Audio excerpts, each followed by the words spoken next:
pagpapatuloy ng ating pinapagawang CR guys. Malapit na matapos ang ating paglalagyan ng bodega ng dumi. Ito lang muna, patong na lang to oh.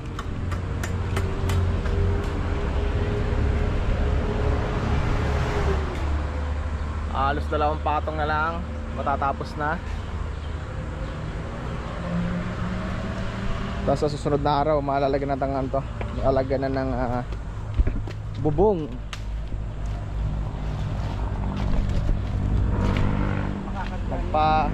Nagpa-bitchin na rin tayo kay Boy. Kapagan itong batang ito. Kung gusto nyo kumuha ng mga nagtatrabaho mabilisan, kuha nyo na to si Boy. Andito lang to sa Pada-Pada Kamanggaan. Nagado, mabilis ang trabaho, tawagin nyo lang to. Para nahalo na rin.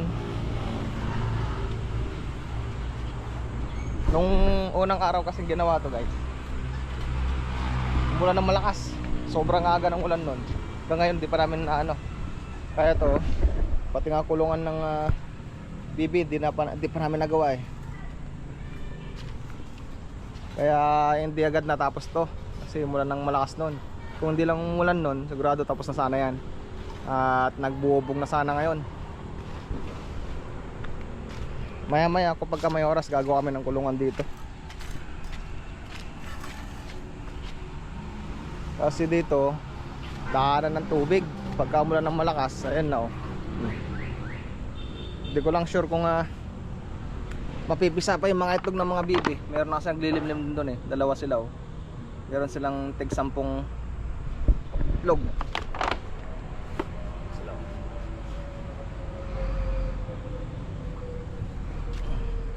Yan oh. Talagang dyan pa rin yung bakas ng baha.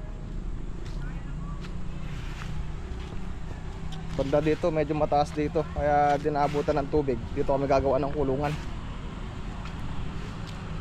Siguro pagkatapos ni Boy doon, gagawa kami ng kulungan.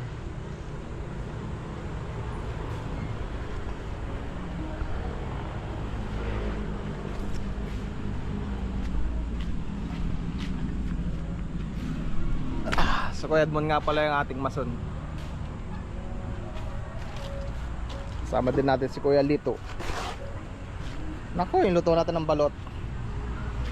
Dito pala ako nagluto ng balot guys eh. Ayan o. Ayan lang, wala tayong balot ngayon. Hindi pa nasikasong bumili.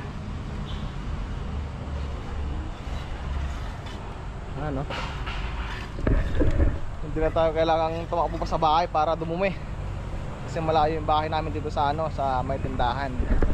So, kasi tindahan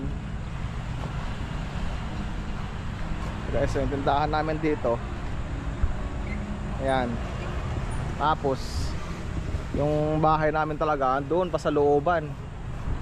Pagka maliligo, dudumi, tatakbo pa doon, uwi muna. Kailangan importante talaga yung may sariling banyo dito malapit sa tindahan.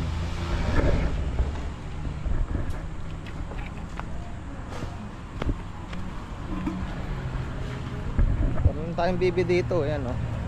Dati ang napisa niya na 6, ngayon 4 na lang. Ewan ko saan na napunta yung 2.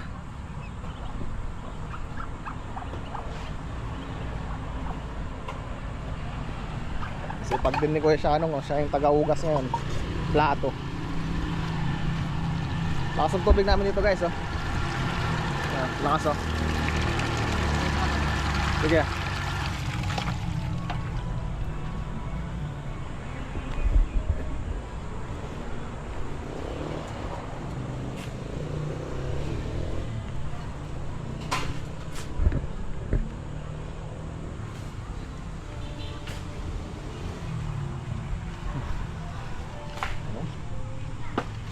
Yun oh.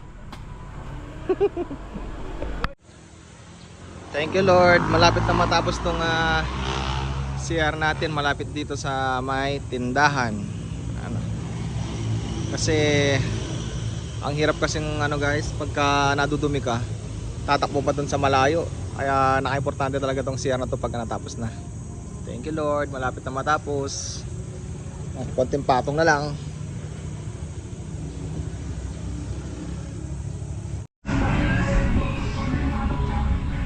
I-repair ko na itong natin guys.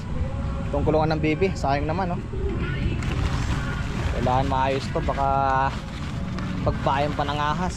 Saka sayang din yung ano dun no, naglilimlim. Yan ang ating project today. Baklasin nito, tapos kung kaya pa ililipat banda doon sa mataas na lugar.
Yun oh, napalitadahan na yung isang pisngi guys. Ito na lang dito. Tapos sa kabila pinilagyan ko ng malit na bintana lang dito para singawan. Tapos ito yung ating pintuan. Konting palitada na lang, okay na. Dito na muna sa loob ang ating ipapalitada, sa kaning sa labas pagka may budget na ulit. Tapos nalinisan ko na rin dito guys oh. Yan oh, yung mga nakatambak-tambak dito mga kahoy, nilagay ko na doon. Yan o, unti-unti ayusin din natin dito. Tapos tinabakan ko dito, yun o, nilagyan ko ng harang kasi malalim pa yung parte dito, banda dito o, malalim pa siya. Tapos unti-unti yan, pagka umulan ng umulan, agos dito yung tubig, may kasamang lupa. Kaya ako nilagyan ng harang na ganyan para maipon yung lupa dito. Unti-unti nun patatabunan din to ang butas na to. Ito pa yung maraming kahoy pag nakatambak dito, kailangan pang ayusin. Pero unti-unti lang kasi nakakapagod din talaga yung trabaho ng trabaho, nakakapagod din talaga. Ito yung ating paligid. Yan, makikita nyo balang araw merong unti-unting pagbabago dito sa lugar natin dito. Yung hulog nga dito, yung hulog ng yero, hindi ko na na-vlog eh. Dati wala yan. Yan, na unti-unti naman yan. Nawa ng Diyos naayos naman na. Puro lang ito, bayog. Guys, yung pagkakagawa niya, puro bayog lang ito. Kasi kulang pa tayo sa budget.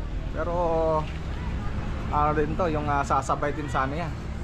Sasabay din sa bakal. Kasi puro yung mga bayog na yan. Mahaba.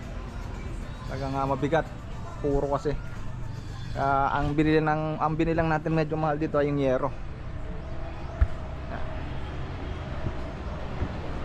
Meron na rin tayong dito, yung bomba. Ayan, jet yung siya, yung mayroon siyang makina. Yung bomba natin, ang cute oh. Ayan, tindahan natin. Dito sa harapan, marami rin pa tayong kailangan ayusin. Unti-unti. Yun oh, naploringan na. Sa susunod na trabaho, yero na lang. Tapos may lagay yung bowl, konting palitada lang dito, pwede nang gamitin.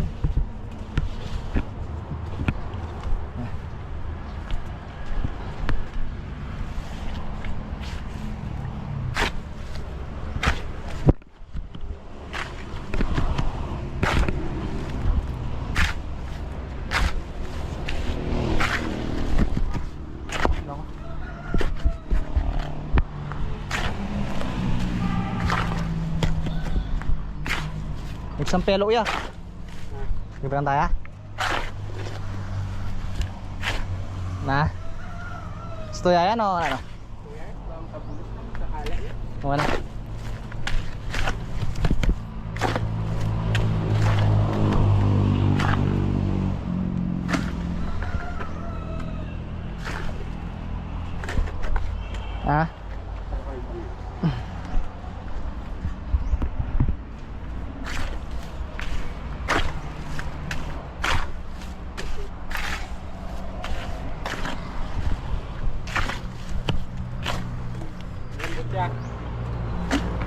Ano, sobra lambot?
Sakto na kaya ni?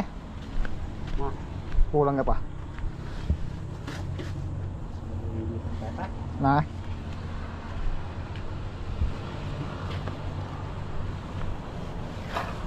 Bala sakto yan mo na. No, silipan me. Wala ko dakal pa naman eh.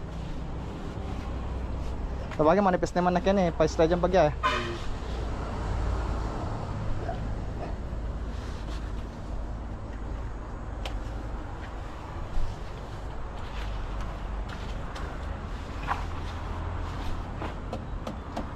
Eh, kain tayo mo yan? Puruan tayo? Ayun, hindi ah. Aliyah? Paglulas siya. Okay. Yan. Buwan eh, matarol sa atin na. Oo pala. Ako buwan niya ba? Sana, kaya patarol siya pala.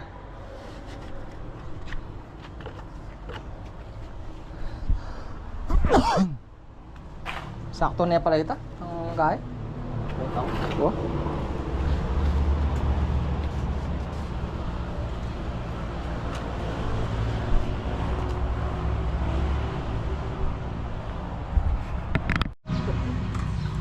Ayan guys, tapos na tong trabaho namin tong araw na to. Ayan. So marami-rami na rin yung nagawa. Naka-abang na yung ating paglagyan ng inodoro. Sa susunod na day off ni Kuya Edmond, yung ating mason, tutuloy niya yung bubong. Tapos ilalagay yung inodoro natin. Tsaka may konti pang kailangan na palitudaan dito sa may side.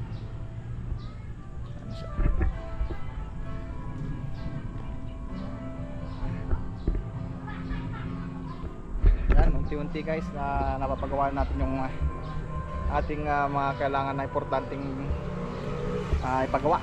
Ito CR, napaka-importante talaga. Thank you.